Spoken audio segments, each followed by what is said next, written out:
KUAM TV8, first on Guam. KUAM News, winner of the 2022 Regional Edward R. Murrow Award for Excellence in Diversity, Equity, and Inclusion for the Culture Club.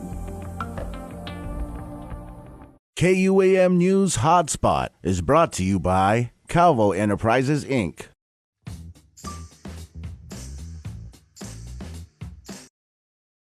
In a recent pastoral letter, the Vicar General of the Archdiocese of Hagåtña, Father Romeo Convocar, recapped the significant milestones in the Church's 4-year journey of bankruptcy, a bankruptcy triggered by the decades-long sexual abuse by former clergy members.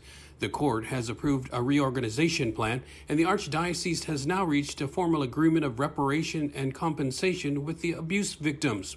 The judge's ruling defines the final conditions or terms under which the bankruptcy status will be lifted. They include the transfer of significant real estate parcels, cash contributions from various tort claim reserve fund, and providing tuition and cemetery vouchers for victims and their families. Some of the properties to be given up have sacred or historical importance. There is the Chancery, where Pope Paul was housed, and the San Vittore Shrine in Tumon.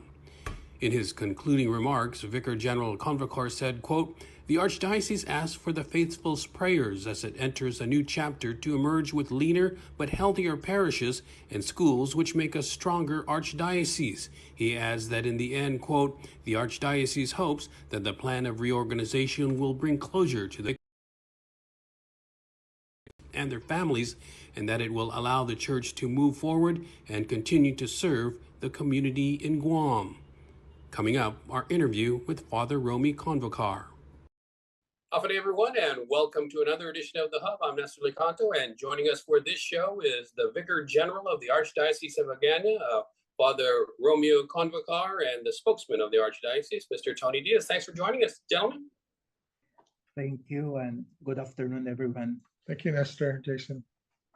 Yeah, Father, the reason we asked you to come on, and we appreciate your being here, is you recently released a pastoral letter that kind of outlines the way forward following the bankruptcy settlement, and it contained a lot of information there. And so I was wondering if maybe you can just kind of talk about some of the main points of your pastoral letter.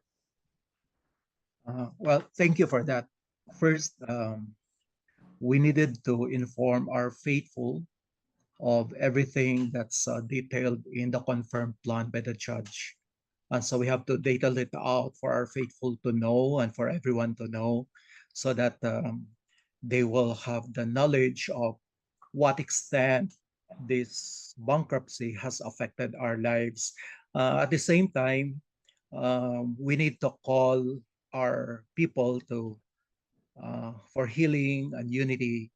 Throughout these years of our journey, there were a lot of hurts.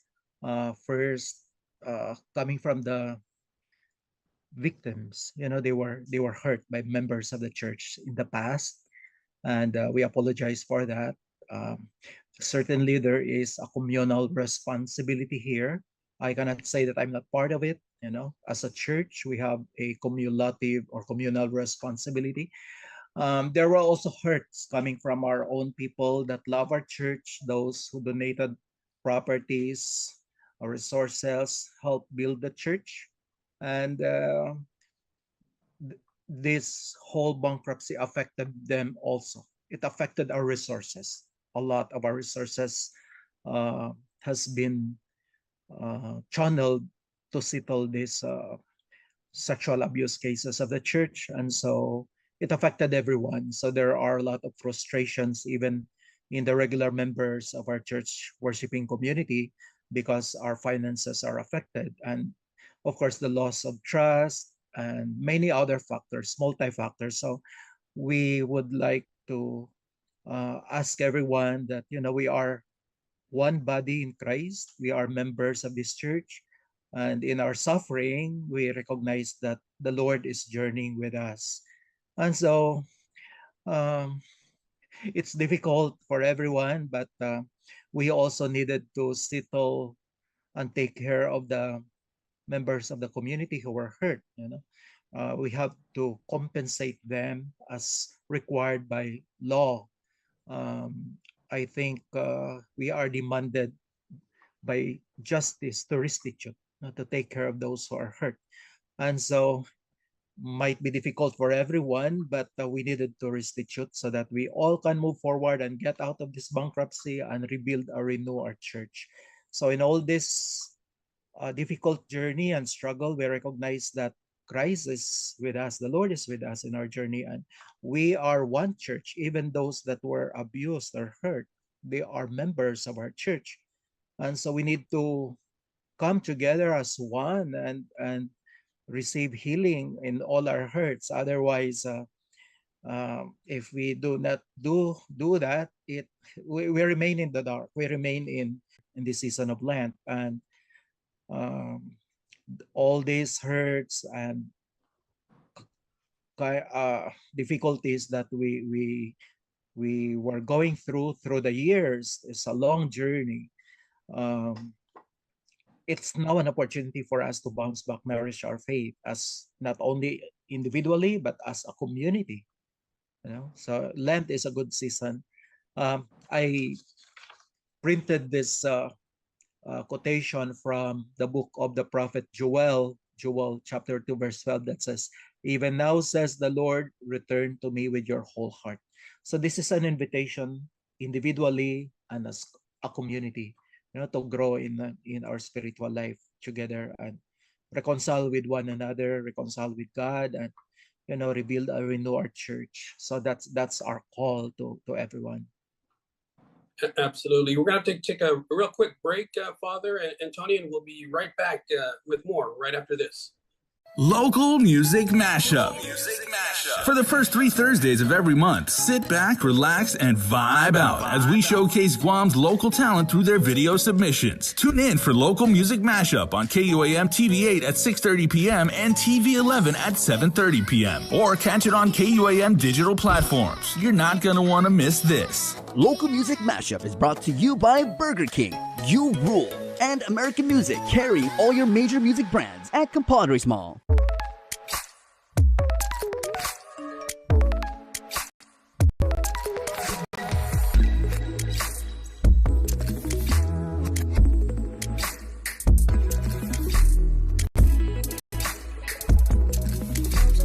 It only gets better with more. Customize and save with the fastest internet speeds in the Marianas by adding mobile, phone, and TV to your bundle with Business Bundles Plus. Docomo Pacific Business. Work better together.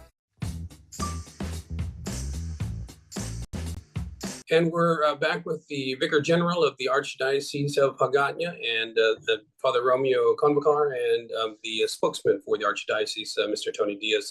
Thanks for joining us, gentlemen. Let me just continue our discussion. Earlier, you mentioned that, there's obviously certain things that the bankruptcy court requires of the church in terms of compensation to the victim survivors. I think can you explain some of the reimbursement terms? And Tony, let me know if it's beyond what you're able to discuss at this point. But I think the reimbursement terms include real estate, cash, insurer contributions, and also, interestingly, tuition and cemetery vouchers. And I was wondering, Father, if you could just kind of break that down for us. Well, I mentioned this more of in the general terms because the specifics of this is for our lawyers to spell out as we implement this one, but part of the terms is to give or provide financial compensation, and then that is provided through the real estate properties of the church that are not essential as seen by the court. So meaning non-essentials are those properties that not sanctuary, not church, not school, or parcels of land here and there that we have that we needed it to sustain the church and our operation, but at the very least, as they looked at it, it's non-essential, meaning we can survive even without it. And of course, we have to provide them some financial contributions. And then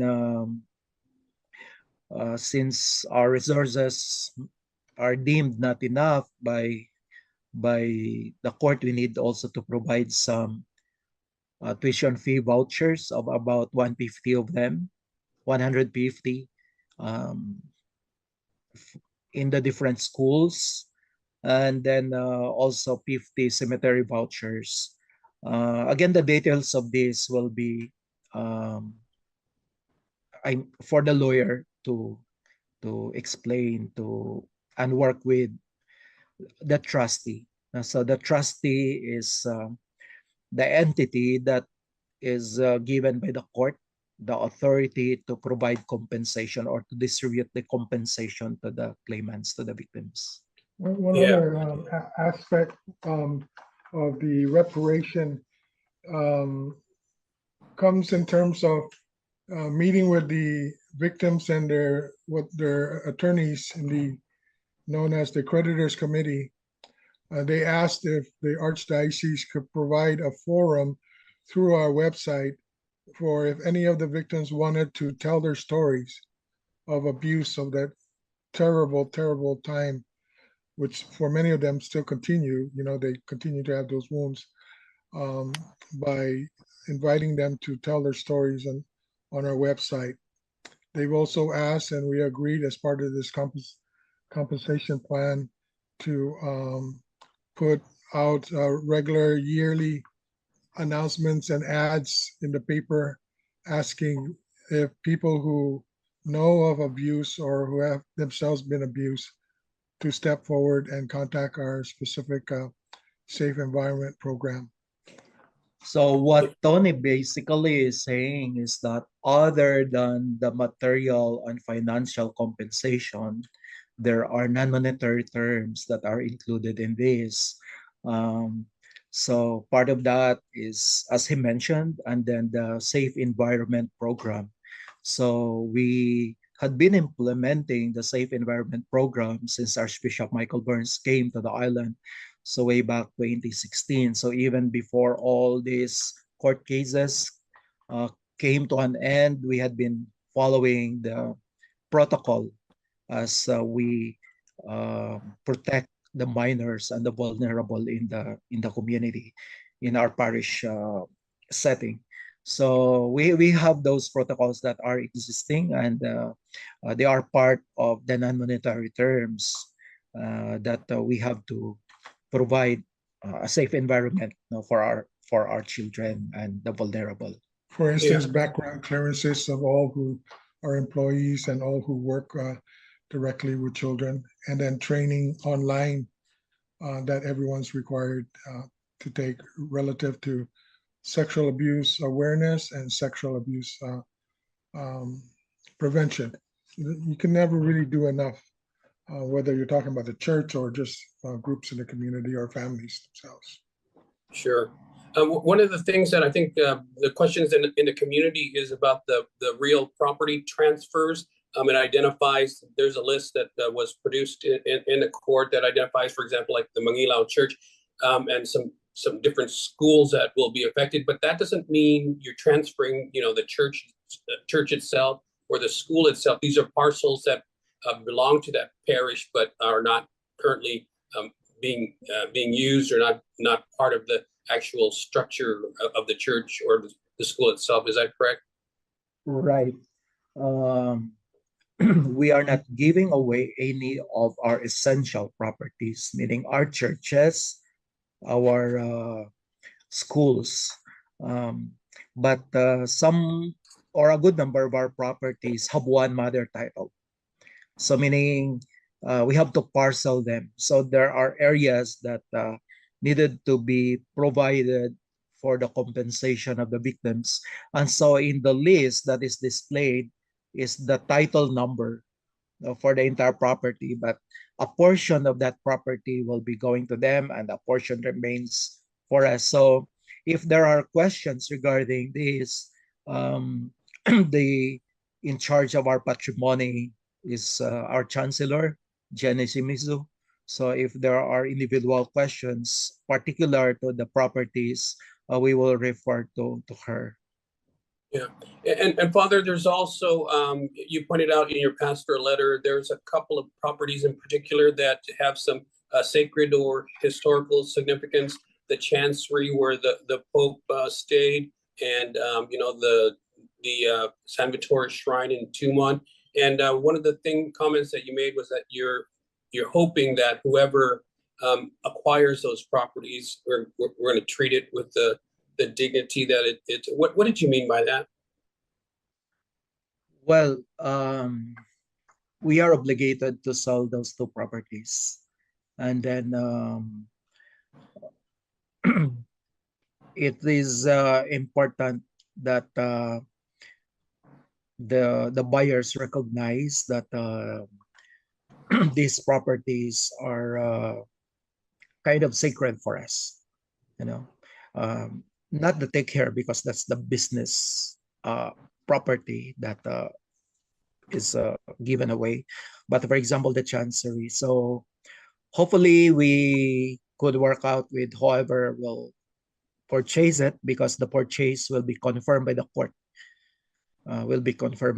So hopefully we could work out with them that, you know, this is a property that John Paul II, the former or our late Pope, who is now a saint, once lived in this complex.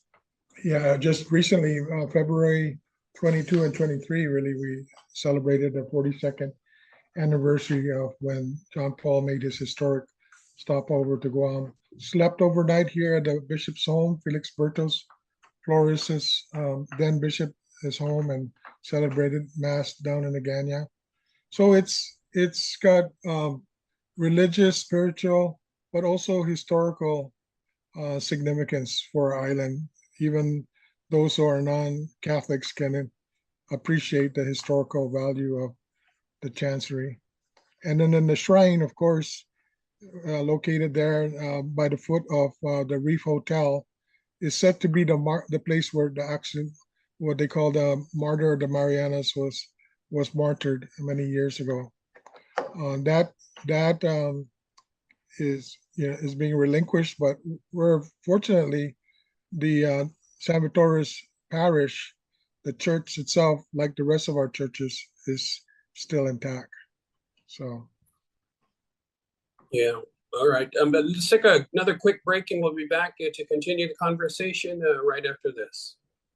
We're living in a new world with new ways of communicating, connecting, and moving through life. Every day seems to be marked with change, and with all these changes, you need trusted people you can rely on for advice and insights about the things that really matter. Let Gina and I walk you through everything you need to know about real estate, from buying to selling to renting, and all the details in between. Join us with Jason Salas every week on House to Home. House to Home every Tuesday on KUAM News Hotspot, presented by REMAX.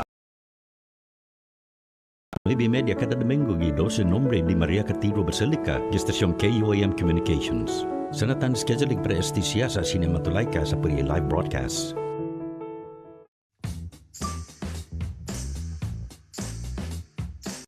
All right, Father, you mentioned that earlier that it's a time of healing, and that the church can and must recover from this. What is the state of the church now that the settlement has kind of been cleared, and there's a path forward? And how deeply has this sexual abuse case impacted the local church in your mind? Well, people's trust were broken when the abuse scandal was brought into light. And so we needed to rebuild the trust of the community. Another thing is the financial aspect of it. So we lost a lot of resources because of all these abuse cases that we need to restitute, or we need to compensate the victims. We need to take care of them. And so we will be operating with meager resources. But again, the church is not the building. The church is us, the people, the baptized, the community. so we can continue to nourish our faith. We can continue to do our mission, which is basically proclaim the gospel, teaching, sanctifying God's people. So that's the mission of the church. We can continue to do that regardless of our less resources. But definitely, for a more practical matter, we priests and religious and our lay collaborators really needed to look at also the way we administer our parish communities and our schools, so that we can continue to do our mission even with these less resources. Resources are important because we cannot carry out our mission without the material support. And then that's why too we need to make our people aware that despite of all these problems, as we continue to do our mission, we need to work together as one. Yeah. We need Have to you move found forward. have you found, Father or Tony, that there has been a significant number of people who've left the church that you need to bring back, or have you been able to kind of weather the storm pretty well? Well, Father, if I may, and then without a doubt, there are people who have left the church, and even before the bankruptcy, we were starting to see that, right? But certainly the impact of a bankruptcy, of the revelation of abuse that really should have come to light sooner. The church leaders in the past and just everyone should have confronted it and acknowledged it and apologized much earlier. But be that as it may, we have lost people. Some have left and come back. Some are still in the church physically, but their trust remains broken. Some are healing little by little. It's the healing, as many people know, is not an overnight thing. But this major plateau where legally the judge, the Tidinco Gatewood and bankruptcy court, and working with the attorneys and the victims themselves, have agreed on the compensation plan is major, because now it's the execution and implementation of the many aspects of that plan. So there are still many angry Catholics. There are fallen away Catholics. There's some, like I said, that come back, but we just continue and we do the best in humility. We've been really, really humbled, and rightfully so. Nestor, I would say that we are the church, the baptized, the people, composed of saints and sinners. And if I am scandalized by the sin of another member, maybe it's lay, maybe a teacher in a school, or it may be a priest, why should I leave the church and compromise my salvation because the other member is not faithful? So that's the thing that I would like us to see. We are members of the church, we the people, the baptized, saints and sinners. And then personally, my faith is important and the church is important because that is the church of Jesus Christ. The church of Jesus Christ, in which way it is a vehicle for my personal salvation. So why should I leave because these other members of the church are sinning, But of course, we understand the context that the context of the scandal. The people are scandalized, and we apologize for those scandals that the leaders of the church kind of created in the past. But again, I should address the community, everyone are faithful that the church matters and our salvation matters. The church is our vehicle for salvation. The church is not the pali or the sisters or the school. This is the church of Christ, and that is the vehicle that he grants us that we can attain salvation. That's all I can say on that matter. Yeah, thank you, Father. We're going to take one quick break and then come back to wrap up this show. Please stay with us. Have you had your updated COVID-19 bivalent booster? This is the updated booster to protect you from both the original virus that causes COVID-19, as well as the Omicron and other variants. Why get the bivalent booster? The virus that causes COVID changes over time, and different versions of the virus, called variants, are expected to occur. Getting the updated booster is important for children 6 months to 4 years who completed the Moderna primary series, and for everyone 5 years and older, if it's been at least 2 months since the last COVID-19 vaccine dose.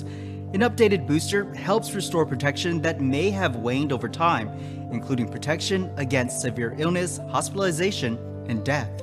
Get the booster for protection. Remember, prevention saves lives.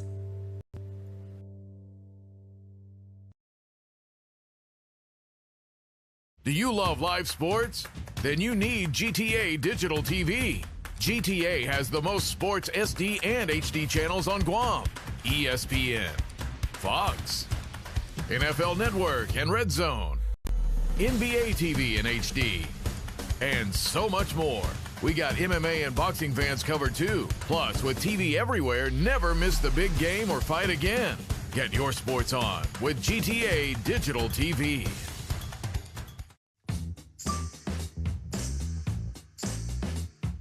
All right, we're back and got about a minute or so left. Father, I just wanted to ask you, since I have you here, sorry to change the subject, but I think a lot of people are wondering, how is the Archbishop Burns doing, and what can you tell us about his condition? Well, the Archbishop left June 22, 2022. So that's a good amount of months already. He's back in Detroit. He is seeing a medical doctor, and he is being taken care of, in a sense that his health is being taken care of. But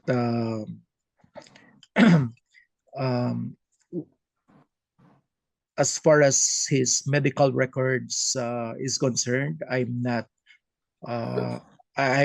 given. I don't have that authority to confirm what kind of sickness that he's going through.